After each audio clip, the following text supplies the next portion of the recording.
Əqrəblər, dolçalar, şirlər və buğalar 2 fevral tarixində, yəni həftənin birinci günündə göy üzündə Ayla Venera arasında 180 dərəcəlik qarşıdacı aktiv olduğu üçün bu gün sevgi həyatınızda təqdir və sevgi ehtiyacınız arta bilər. Anidən alınan qərarlar, qürur savaşları bugün yaşanıla bilər sevgi həyatınızda. Diqqətli olmağa çalışın.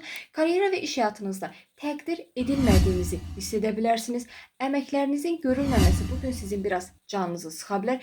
Eyni zamanda iş yoldaşlarınızla və müdirlərinizlə ünsiyyətdə bugün çox diqqətli olmağa çalışın.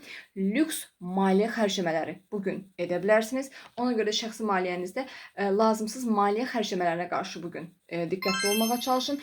Gözlədiyiniz bir maliyyə ödənişi bugün gecikə bilər. Ailə həyatınızda isə belə deyim də, ilgi görmə ehtiyacınız arta bilər. Amma gözlədiyiniz qarşılığı bugün almaya bilərsiniz və ən əsası da bugün qadınlarla və ananızla duyğusal biraz problemlər və gərginliklər yaşaya bilərsiniz. Diqqətli olmağa çalışın.